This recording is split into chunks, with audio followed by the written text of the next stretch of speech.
survei learning, grow mindset, dan deep learning.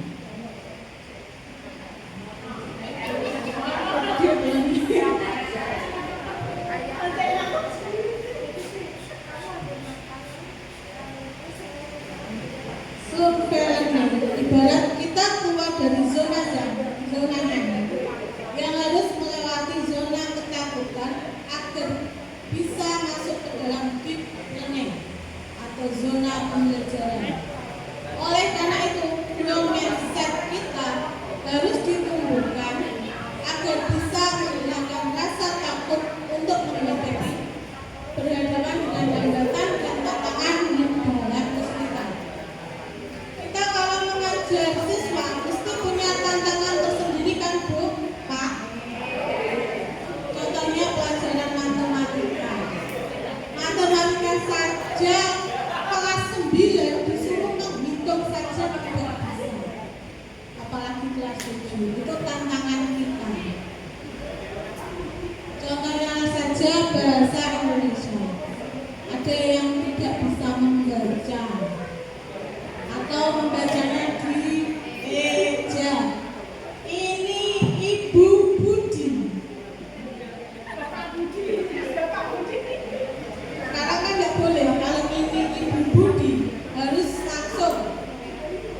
Tidak ini Ibu Budi langsung ya, Bu. Itu harus kita gali. Ini contohnya. Maaf Bapak Ibu, saya Pak Habibah sama Pak Agung ini jujur saja minta dari narasumber kami yang sangat baik hati dan tampan sekali. Dari SMP 1 Gabus Bapak Billy Indraswan, itu salah satu narasumber saya. Jadi contohnya itu IPA. Ini contohnya survei ini P sama dengan F per A. Itu inputnya gimana? Harus grow mindset kita gimana? Karena dibandingnya apa? Ketemu caranya. Ada seperti dikasih bebek, ayam, pisau, bahkan sepatu cantik.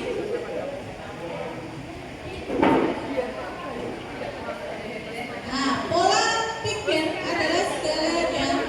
Seperti pola pikir, tindakan, dan hasil. Kita harus melakukan pola pikir berdasarkan tindakan yang dilakukan, serta harus menentukan hasil yang diperoleh.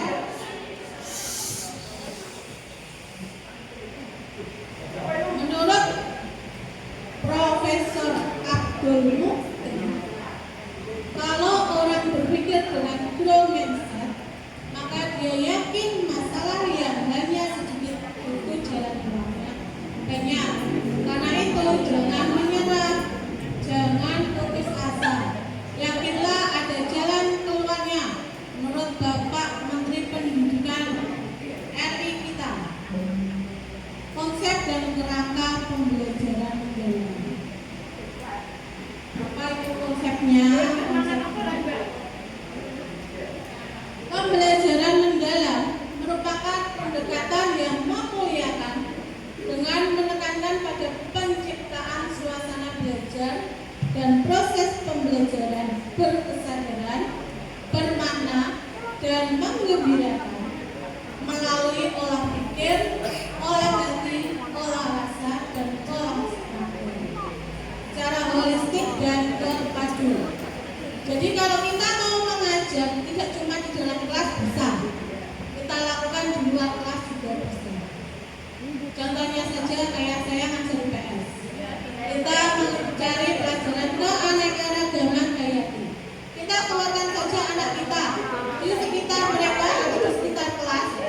Silakan anak disuruh menulis apa saja keanekaragaman yang ada di sekitar mereka.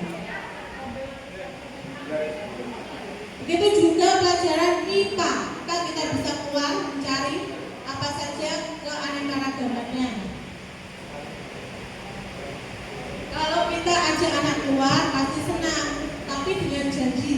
tidak boleh jajan di kantin. Kalau jajan di kantin kasihan menimbulkan opiak-opiak itu.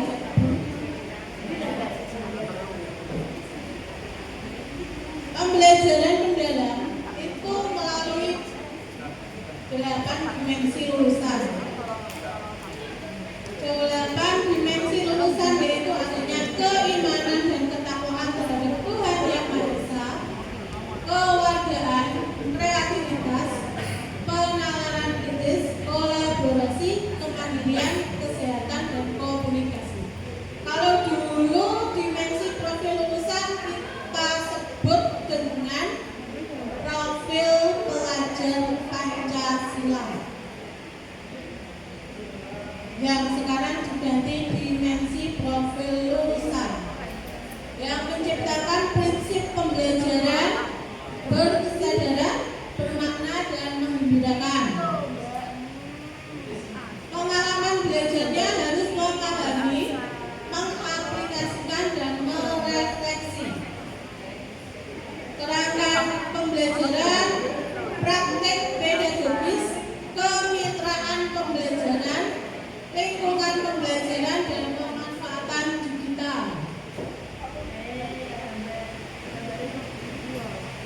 Memuliakan dalam penerapan PM, semua pihak yang terlibat saling menghargai dan menghormati dengan mempertimbangkan potensi, martabat, dan nilai-nilai kemanusiaan. Seperti tadi, PM harus berkesadaran, bermakna, dan membedakan melalui olah pikir, olah hati, olah rasa, dan olah raga yang mewujudkan profil lulusan atau dimensi profil lulusan. Ini 8 dimensi profil lulusan: keimanan, kewarganegaraan, penalaran kritis, kreativitas, kolaborasi, kemandirian, kesehatan, dan komunikasi. Rangkanya praktik pedagogik, strategi guru untuk mencapai tujuan belajar dalam mencapai dimensi profil lulusan. Untuk mewujudkan pembelajaran mendalam, guru berfokus pada pengalaman belajar peserta didik yang autentik, mengutamakan praktek nyata, mendorong keterampilan berpikir tingkat tinggi dan kolaborasi. Sedangkan kemitraan pembelajaran ini berhubungan dengan guru dengan peserta didik, atau dengan orang tua, atau komunitas, atau dengan mitra profesional. Dengan lingkungan pembelajarannya, ruang berupa ruang fisik, ruang virtual, dan budaya belajar. Sedangkan pemanfaatan digital itu memanfaatkan digital seperti HP, WiFi bisa. Kalau paling banyak itu guru dengan guru, seperti IPS, keanekaragaman itu ada guru IPS, guru IPA, guru agama.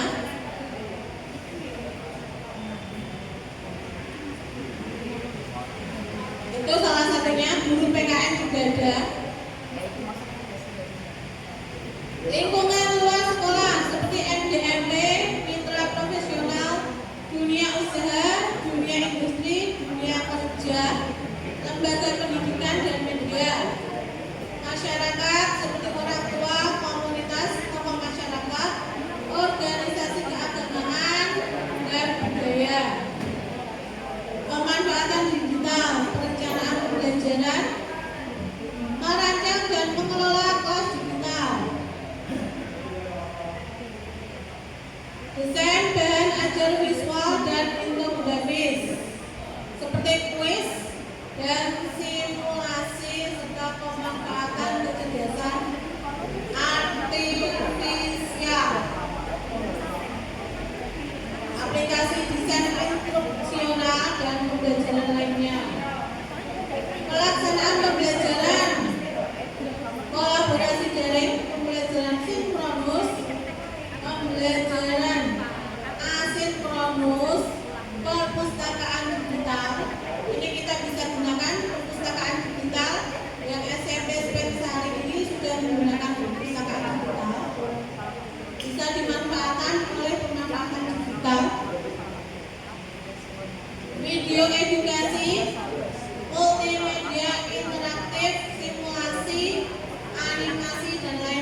belajar selanjutnya disampaikan oleh Bapak Rektor.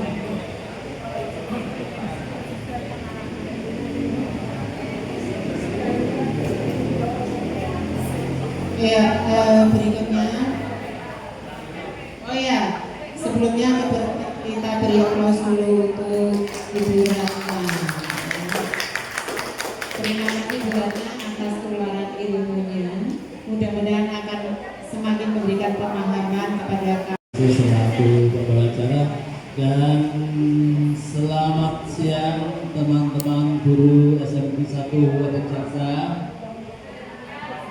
Puji syukur alhamdulillah pada siang hari ini dalam keadaan yang suasana cerah kita bisa bertemu di aula SMP 1 Wadah Jaksa dalam rangka untuk mengikuti bimbingan teknis pembelajaran mendalam.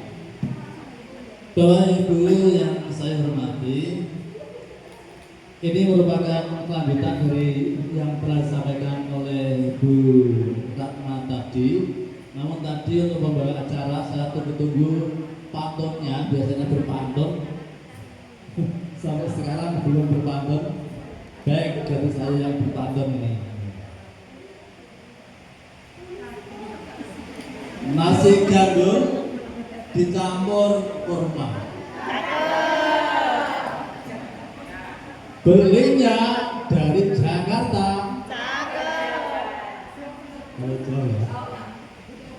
Mari kita belajar bersama demi kemajuan SMA kita tercinta.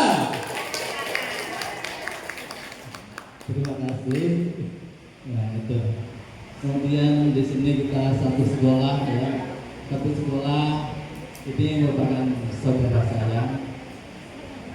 Satu guru jangan mengganggu, satu ilmu tolong nanti saya dibantu. Loh, ada kan satu sarung saya. Oh ya, itu dosa ya. Bersatu mata tangga. Baik, Bapak Ibu yang saya hormati, saya lanjutkan tentang pemahaman kita tentang pembelajaran mendalam. Yang ini masih berkisar tentang kurikulum pendidikan sebetulnya ya. Masih berkisar tentang kurikulum merdeka, ya. Kurikulum merdeka. Namun di sini adanya pengembangan, terutama dari segi pendekatannya dengan menggunakan pendekatan pembelajaran mendalam. Jadi pembelajaran mendalam itu bukan kurikulum baru, tetapi merupakan pendekatan untuk melakukan pembelajaran. Baik, saya lanjutkan Bapak Ibu, prinsip dan pengalaman pembelajaran mandiri. Ya, pembelajaran mendalam maksudnya. Prinsip pembelajaran mendalam menjadi landasan penting yang memastikan proses belajar mengajar lebih efektif. Ada 3 Bapak Ibu untuk prinsipnya, yaitu yang pertama berkesadaran, yang kedua bermakna, dan yang ketiga menggembirakan. Ya, jadi ketiga prinsip ini saling melengkapi dalam membangun pembelajaran mendalam bagi peserta didik. Mari kita bahas lebih dalam satu persatu. Jadi prinsipnya ada 3. Nanti kalau misalnya kita pulang dan ditanya oleh suami atau istri kita, apa prinsip dari pembelajaran mendalam? Jawab 3. 1, yaitu berkesadaran, 2, bermakna, dan 3, menggembirakan. Itu gimana? Betul. Baik, kita lanjut Bapak Ibu. Berikutnya ya prinsip pembelajaran mendalam, berkesadaran yang pertama. Jadi kalau kita berada di dalam proses pembelajaran, memang untuk pendekatan mendalam, pendekatan dari pembelajaran mendalam ini lebih ditekankan pada proses pembelajarannya, ya. Lebih ditekankan pada proses pembelajarannya yang tidak hanya statis seperti kita dulu, misalnya kita menang-menangan kudunya ini, kudune ngomong tidak begitu. Tetapi di sini menggunakan sifat kekeluargaan, berkesadaran. Yang pertama prinsip yaitu berkesadaran. Bagaimana kita membangun supaya kegiatan belajar mengajar kita menyatakan suasana berkesadaran? Yang pertama, kenyamanan peserta didik dalam belajar. Nyaman, tidak dipaksa, ya. Dia akan dengan tulus ikhlas untuk mengikuti sendiri. Kenyamanan peserta didik dalam belajar. Yang kedua, fokus, konsentrasi dan perhatian. Ini adanya ada akan timbul berkesadaran dalam belajar. Yang ketiga, kesadaran terhadap proses berpikir. Jadi anak tidak melamun, tetapi ini dalam proses pembelajaran dibutuhkan adanya berpikir. Selanjutnya yaitu kesempatan peserta didik untuk menentukan pilihan dan memiliki alasan atas pilihannya. Pada saat kita melaksanakan kegiatan belajar mengajar, biasanya kita memaksa anak untuk misalnya membuat kelompok belajar diskusi. Kamu kelompoknya ini, kamu kelompoknya ini, gitu. Tetapi untuk pembelajaran berenang ini supaya timbul sifat kesadaran, maka anak diberi pilihan. Anak-anak, yuk kita laksanakan diskusi. Namun untuk pengelompokan anak-anak sendiri yang memilih atau bapak ibu guru yang memilihkan. Nah, seperti itu. Jadi dengan begitu nanti timbul kerjasama yang harmonis, kerjasama yang baik, kerjasama yang cantik dalam satu kelompok tersebut. Nah, untuk memecahkan suatu masalah. Jadi kita tidak merasa semena-mena atau menang-menangan sendiri. Berikutnya, keterlibatan peserta didik dalam mengembangkan strategi belajar. Nah ini, jadi keterlibatan tidak hanya bapak ibu guru yang menentukan, tetapi kita juga memanusiakan anak, ya, atau bahwa anak dan kita itu mempunyai kedudukan yang sama. Nah, misalnya gitu, anak-anak kita akan membahas tentang pelajaran tertentu atau KD tertentu. Kita belajar di dalam kelas atau di indoor atau di aula. Nah itu anak disuruh memilih, sehingga nanti dengan begitu atas pilihan anak, kesepakatan anak, nanti akan timbul pembelajaran yang enak, nyaman. Oh, itu pilihanmu sendiri. Nah, berarti dia akan mengikuti atau melaksanakan atau pembelajaran dengan sebaik-baiknya. Jadi seperti itu, Ibu. Yang berikutnya untuk menimbulkan berkesadaran yaitu keterbukaan terhadap perspektif baru. Nah, ini keterbukaan terhadap perspektif baru. Jadi kita terus terang kepada anak tentang apa yang akan kita sampaikan, ya. Jadi jangan ada yang ditutup-tutupi, sehingga nanti kita guru dan anak nanti akan menjadi hubungan yang baik, yang harmonis, saling keterbukaan. Tidak ada yang ditutupi baik dari anak maupun dari guru. Dari segi materi yang akan dibahas, itu ya.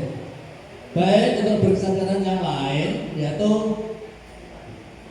keingetahuan terhadap pengetahuan dan pengalaman baru. Nah, dengan begitu akan timbul keingetahuan terhadap pengalaman baru. Itu jadi ada timbul rasa sekarang kita dalam dunia medsos timbul rasa kepo. Nah, timbul rasa kepo. Jadi apakah yang akan disampaikan, apa yang akan dipelajari, apakah yang akan kita selesaikan, pecahkan masalah, seperti itu. Jadi namanya yang pertama berkesadaran.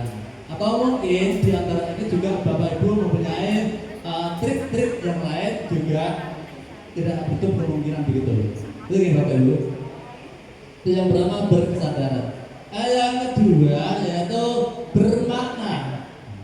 Namanya saja bermakna, mempunyai makna, tidak hanya sekedar lewat saja. Ya, berarti pembelajaran itu sangat penting. Ya. Menurut atau sesuai dengan apa pikiran anak. Kalau nanti saya tidak mengikuti pembelajaran ini, saya akan ketinggalan. Kalau saya tidak mengikuti pembelajaran ini, saya akan kecewa. Kalau tidak saya pembelajaran ini, saya akan bodoh dan sebagainya. Ya.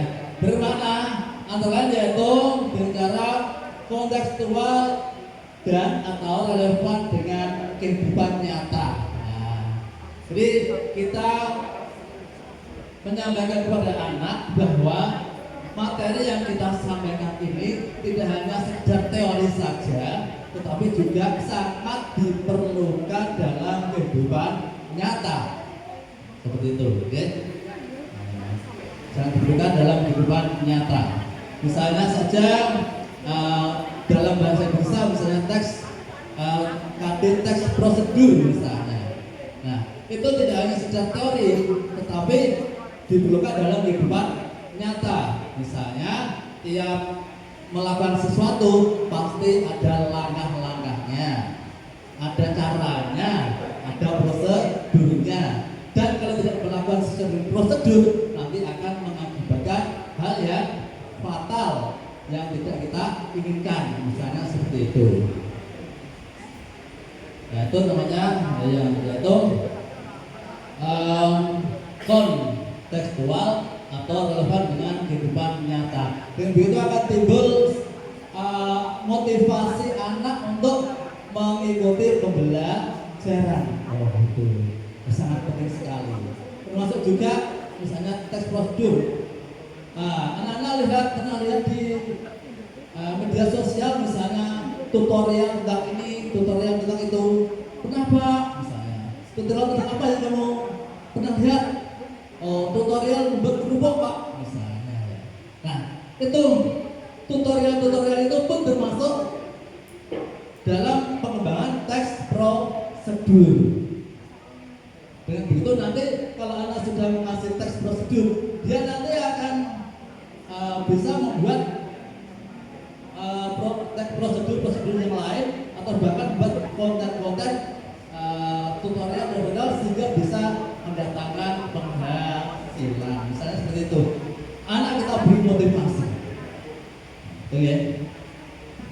Itu Bapak Ibu berikutnya yang ada hubungannya dengan kebermanfaatan yaitu keterlibatan peserta didik berperan dalam memecahkan masalah atau isu terdekat di kehidupan nyata. Nah itu. Jadi masalah yang kita pelajari ini tidak hanya pada teori saja, tetapi ada juga dalam kehidupan nyata. Begitu akan memotivasi anak juga. Oke. Yang ketiga yaitu keterkaitan dengan pengalaman sebelumnya. Kita kaitkan antara materi yang kita sampaikan dengan materi yang sudah pernah dipelajari atau diketahui oleh anak. Dan begitu, oh iya, saya pernah ini membahas tentang ini, tapi belum tahu benar, belum dalam. Nah, akhirnya anak tersebut akan timbul motivasi untuk mengikuti pembelajaran kita ini dengan lebih baik, dengan lebih rajin dan sebagainya. Gitu. Berikutnya Bapak Ibu, kebermanfaatan pengalaman belajar untuk diterapkan dalam konteks baru. Nah, selain tadi ada hubungannya dengan materi yang pernah diperoleh oleh anak, juga akan dikembangkan pada setelah kita memperoleh pelajaran itu dan dikembangkan pada konteks yang baru, cara-cara yang baru, langkah-langkah yang baru, taktik-taktik yang baru, seperti itu. Sehingga anak-anak berpikir, oh penting ini. Oke. Itu berikutnya keterkaitan dengan bidang ilmu lain.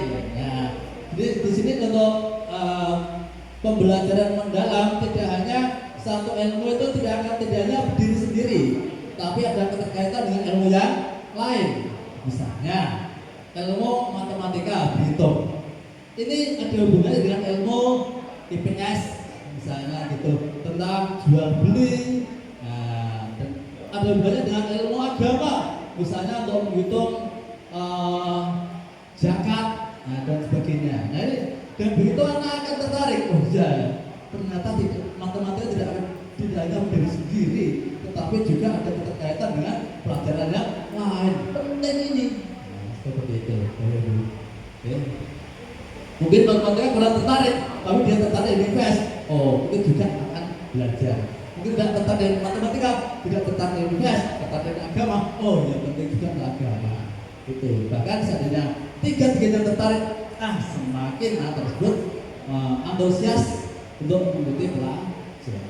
Gitu. Selanjutnya yaitu pembelajaran sepanjang hayat. Nah ini.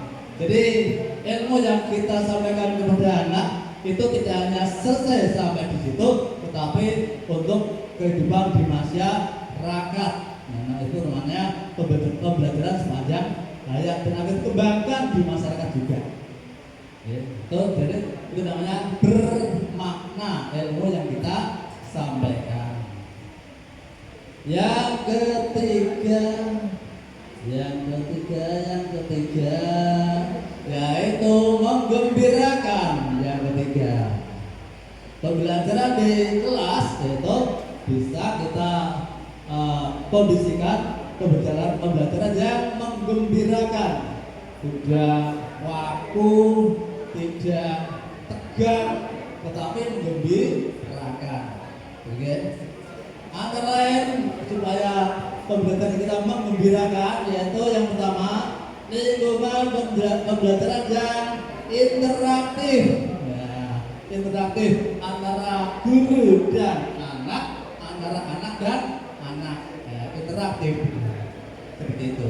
Ada tanya jawab antara guru dan anak, ada juga diskusi antara anak dan anak, anak dengan guru. Nah, itu namanya pembelajaran interaktif. Ya. Tidak misalnya kita melulu hasil dari pretest Bapak Ibu dari sekian ini yang sudah masuk 40 orang, dan saya rata-rata skornya sangat bagus, 90. Tangan untuk Bapak Ibu sekalian. Saya pikir Bapak Ibu ini apa ya?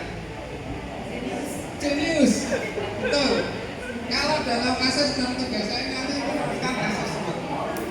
Dalam asesmen itu ada asesmen awal untuk tes untuk mengetahui kesiapan peserta didik. Anggap saja pelatihan ini Bapak Ibu sebagai peserta itu sebagai tes awal itu udah 90. Terus akan bisa opor dulu ya. Tapi nanti di hari besok ada post test, jangan sampai malah di sini turun ya. Oke, Bapak Ibu, mungkin Bapak Ibu sudah siang ya. Ini Bapak Ibu pengen kondus jam berapa? Bapak Ibu mengendaki nanti itu jam berapa? Ya ini saya hanya menyampaikan sedikit, terus ditutup ya. Belajar sendiri saya. Oke. Udah pinter 90 ya, mau di siapa lagi? Oke Bapak Ibu, ini barusan sebetulnya mau saya akhiri, tapi barusan ini Bapak Kepala Sekolah memberi kabar bahwa ini beliau acara sudah selesai dan kok sini, mohon jangan ditinggal gitu ya. Jadi kita tunggu balik sambil menunggu kita kegiatan ya. Oke Bapak Ibu, untuk mengusir ngantuk, tolong Bapak Ibu semuanya berdiri. Ya, berdiri. Kursinya agak digeser belakang, berdiri di belakang meja ya. Oke.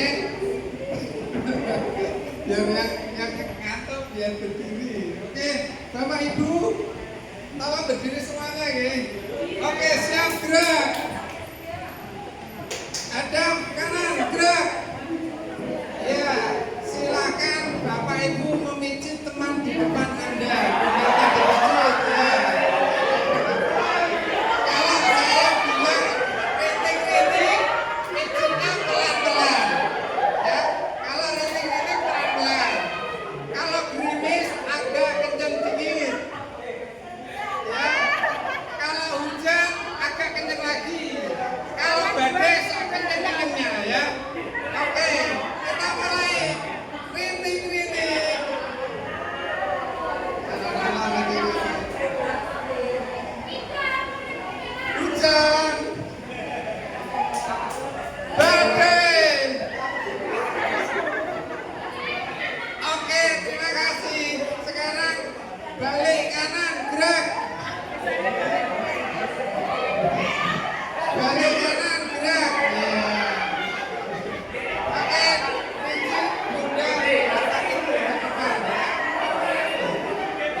hujan, badai. Terima kasih. Silakan ditemani. Tepuk tangan untuk Bapak Ibu semuanya.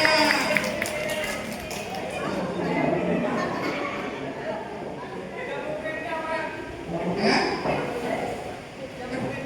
Oh, ini yang sini. Wah, Mas Budi untuk bonus sih baru.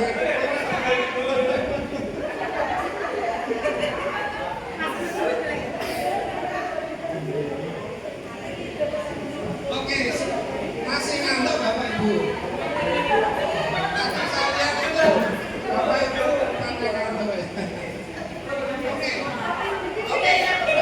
Dalam kata kita ada saran, mari kita bertepuk tangan ya. Tepuk pramuka.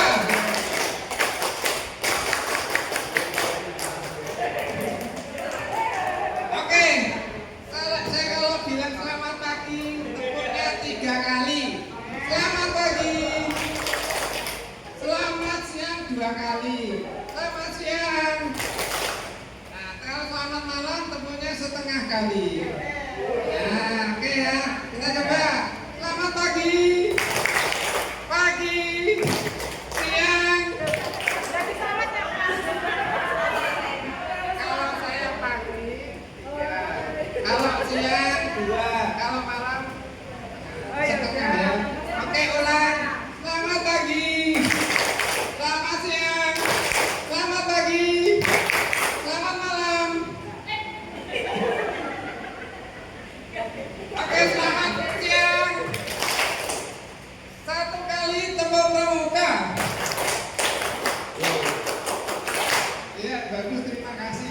Kita mau kesempatan dulu kan ini ya. Kalau nggak seperti ini nggak kesempatan.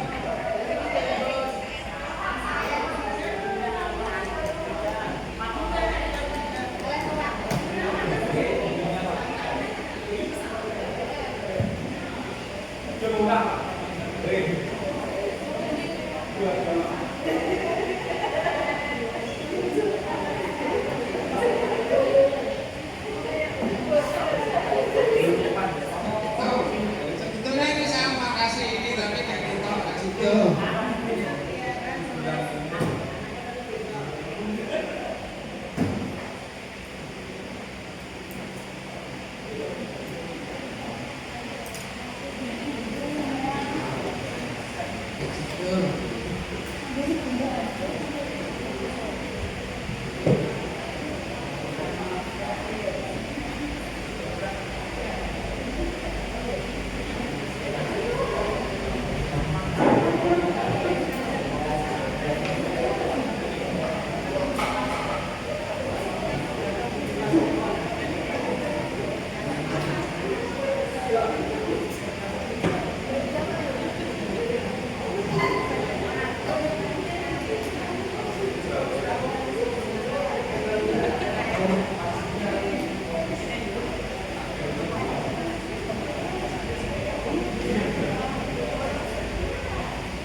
Bapak Ibu.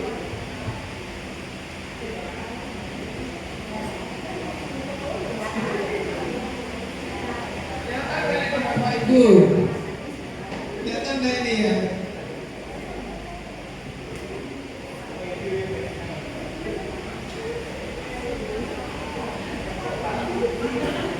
Bapak Ibu, ini contoh soal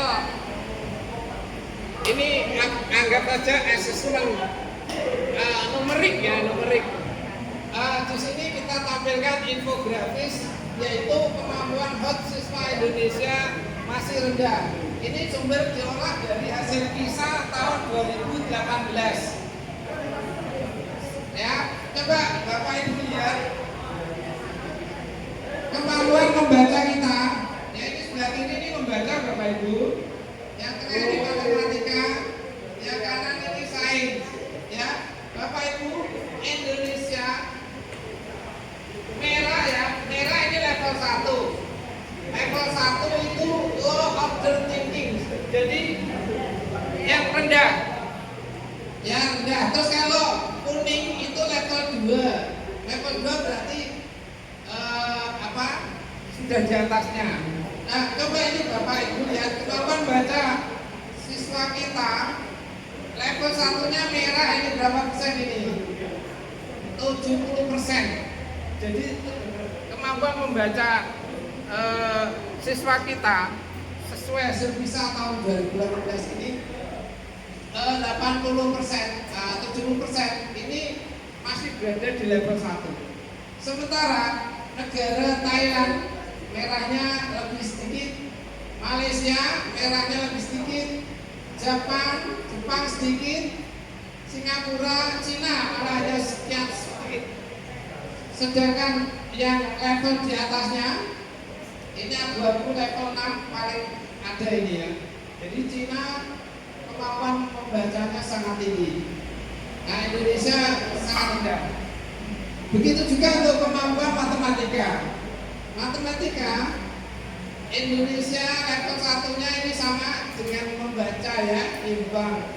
Kita kalah dengan Thailand, Malaysia, Singapura, apalagi Cina. Terus kemudian untuk sains juga gitu ya. Nah, ini menunjukkan kemampuan literasi maupun numerasi kita masih kalah dibandingkan dengan negara lain. Kemudian hasil PISA tahun 2024 ya, Indonesia ada kenaikan sedikit tapi masih di peringkat 70 dari 80 negara dengan skor 256. Juga masih perjuangan untuk kita. Maka Bapak Ibu diharapkan dengan pembelajaran mendalam ini kalau kita bisa menerapkan, apalagi di sini ada pakar narasumber dari nasional ini Bapak Ari Wibowo. Tepuk tangan untuk Pak Ari. Saya sebetulnya bicara di sini detik ada Pak Ari. Nah, tadi saya bilang orang sama macam-macam ya. Ya, oke. Saya juga dianggap kok rasa budi aku. Oke, Bapak Ibu, untuk asesmen ya, tugas saya meneruskan bagian dari Pak Dito ke asesmen. Asesmen ini sesuatu, kalau asesmen ini orang penuh loh ya. Seperti dengan begitu datang tadi langsung disodori asesmen awal, post retest ya, kan dia langsung gimana gitu ya. Apalagi setelah nanti ditahu besok ada post test, malah tambah lagi berarti. Pokoknya sesuatu kalau dibawa asesmen atau penilaian itu tidak mengenakan. Aku yang tahu bagian orang mengenakan. Ya, oke, tidak apa-apa. Tapi ini nanti materinya asesmen itu secara garis besar dibedakan menjadi dua dalam pembelajaran mendalam, yaitu asesmen formatif dan asesmen sumatif. Nah, asesmen formatif termasuk pretest, termasuk asesmen awal untuk mengetahui kesiapan siswa dalam menerima pelajaran kita itu termasuk asesmen formatif. Nah, kalau belum tentang asesmen formatif, Bapak Ibu bisa membaca sendiri, saya yakin bisa ya. Saya yakin Bapak Ibu sudah terbiasa, sudah top ya. Jadi ini asesmen pembelajaran mendalam. Ada asesmen formatif, ada asesmen sumatif. Asesmen formatif bisa berupa asesmen di awal pembelajaran. Fungsinya untuk mengetahui kesiapan murid untuk mempelajari materi aja. Kemudian yang kedua, asesmen di dalam proses pembelajaran. Ini dilakukan selama proses pembelajaran untuk mengetahui perkembangan murid dalam belajar itu. Jadi dalam asesmen dalam kurikulum Merdeka dengan metode pembelajaran mendalam ini lebih menekankan pada proses pembelajaran, bukan hasil akhir. Hasil akhir tidak penting, yang penting itu proses pembelajarannya. Ada kemajuan yang dicapai oleh peserta didik atau oleh murid. Nah, ini dilakukan asesmen formatif. Kemudian untuk menguji hasil akhirnya itu bisa dilakukan dengan asesmen sumatif. Nah, ini bedanya asesmen formatif dan sumatif.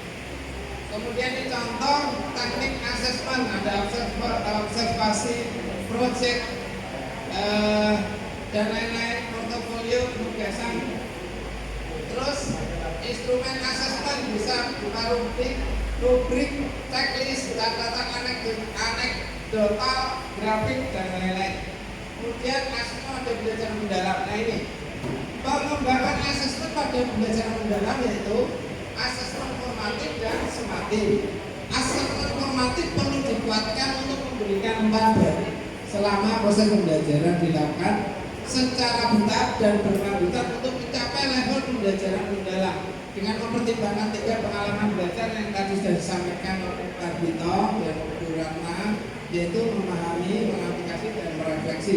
Sedangkan asesmen sumatif dilaksanakan untuk mengetahui capaian pembelajaran secara menyeluruh. Nah ini contoh teknik umpan balik. Lanjut, nah udah. Ini masuk ke RPP.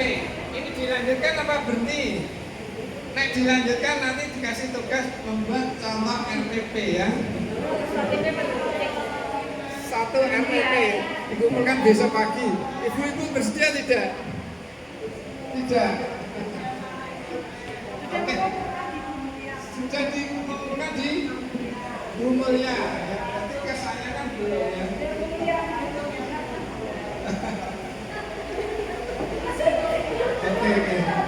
Oke Bapak Ibu. Oke, sekarang kita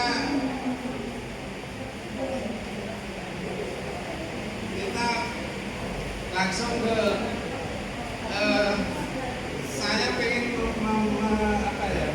membangkitkan Bapak Ibu untuk mencoba mengamalkan dengan melalui kuis cepat-cepatan dan benar-benaran. Benar tapi kalah cepat, nilainya kalah dengan yang benar tapi cepat ya. Oke, HP-nya disiapkan Bapak Ibu.